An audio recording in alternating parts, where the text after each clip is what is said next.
Здравейте хора и добре дошли в днешната видеорецепта, в която ще ви покажем как да си приготвите рибена чорба по рецепта на тати. Радвам се, че той се съгласи, защото рибената чорба ми е едно от най-любимите неща за хапване, а в предвид, че този месец е и Никулден, смятам, че ще е полезна за много от нас, да знаем как да си я приготвим. Сега ще ви покажа необходимите продукти, ще ви разкажа малко повече за стъпките и накрая естествено ще ви покажа как я дегустирам, защото в това видео моята роля е тази. Да гледам, да снимам и да ям. Нали, тати? Да. Да. Цял живот е така. Рецептите са много по принцип, но това е нашата рецепта, с която съм си правил. Нарязания лук и морков, леко ги задържал. Предварително сме сварили рибата. Нали? Каква риба взехме ние този път? Толстолоб, шаран и амур, дунавска риба. Кое е най-важното за една рибена чорба? Може би всички знаят, повече риба. Да. Да не ядем само бульон. Прецеждаме бульона? Да, прецеждам си бульона през това време. Значи порцията в момента е за 5 чорби. През това време ще махнем кожата. Може и да се сложи, но не, в момента ще я махнем. Ще обискостим рибата.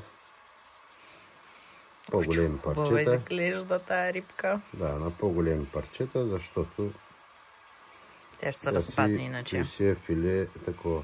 Горе-долу колко време вчера вари рибката? 10 минутки. Бързичко става, да.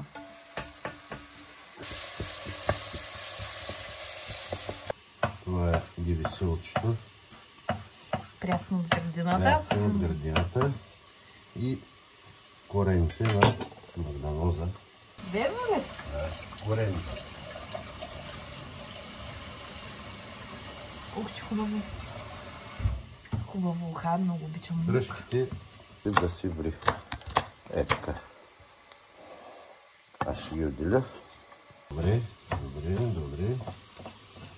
Нарязали сме магданозчето, да е готово. А като вареше рибката, в нея само сол слагаш?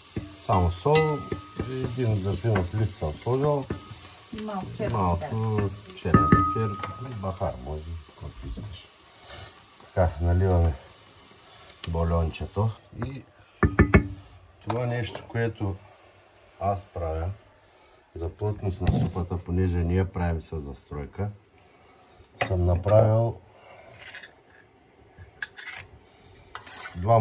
два картофа, извинявам се. Единия е пасиран, смачкан. Също го слагам в бульона, за да си ври там за плътност. И единия го оставам за накрая, го сварен.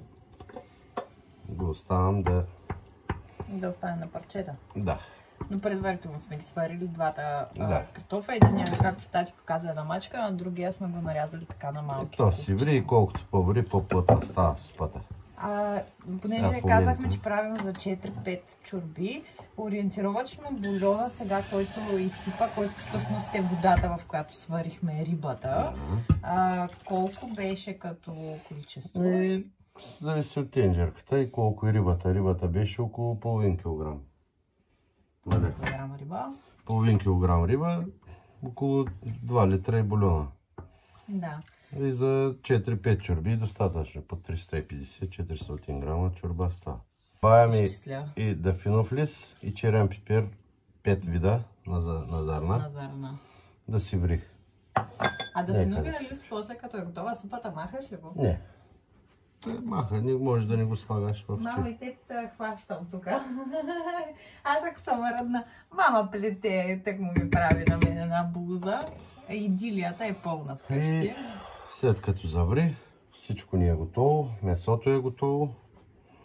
Тя реално супата много бързо става. Да, тя е за 15 минути работа. Когато се приготви, общо Като приготовление няма 1 час. С всичката подготовка и завиране. Сега сложи девисила към. Сложих девисила, малко девисила и корен от магданоза. Накрая ще сложим още девисила.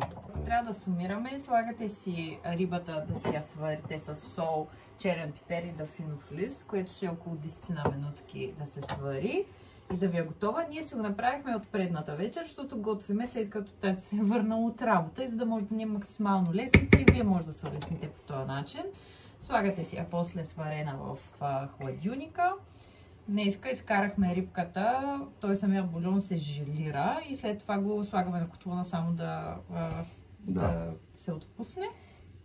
И задушавате лука и моркова, добавяте си всички други неща. Той започна да вари, сега ще ви покажа.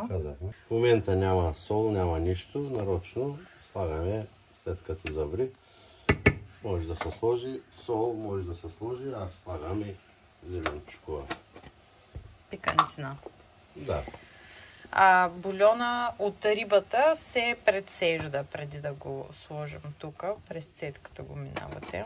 И нещо да ври, докато са умекнат морковите, не повече от 10-12 минути. На мен ми харесва, че тази чорба, като я правиш и не става много мазна, защото на много места, като ходя да ям, аз обожавам рибена чорба и тествам навсякъде, където е възможно.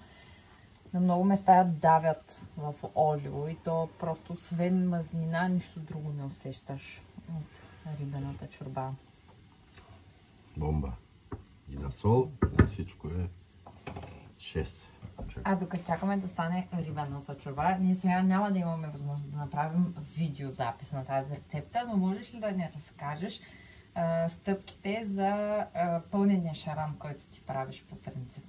Защото все пак никога не шаран е за мен е най-хубавата риба, която като шаран, нали, като килограми да е между 2 кг и половина и 3, не повече.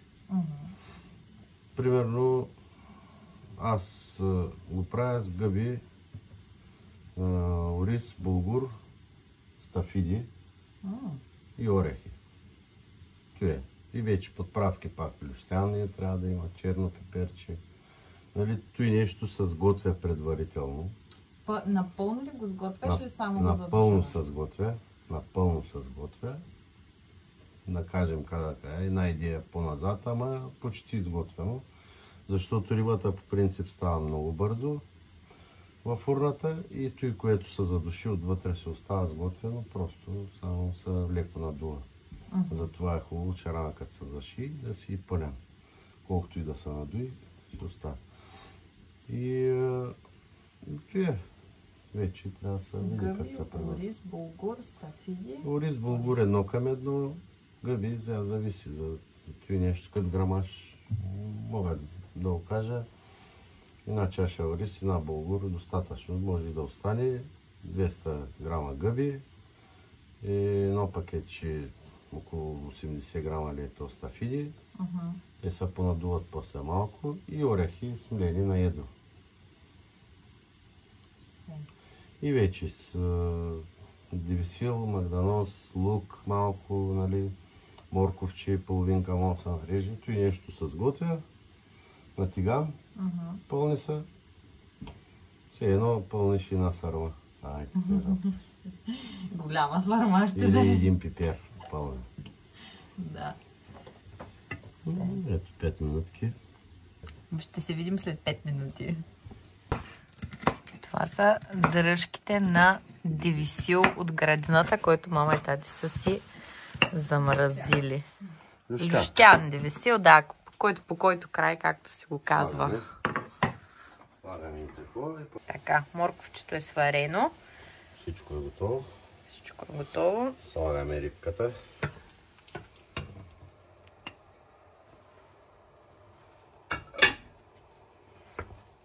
Мале, че хубаво изглежда. Слагаме картофките. Колко? 5 минутки? 3 до 5 минути е готово. Да си пусне. Да се стане. Супер.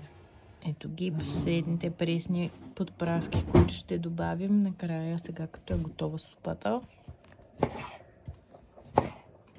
Слагаме, завъртаме и изключваме. Ето ти. Рибена чорба. Дунавска риба. Прясна. Да. И изключваш котлона.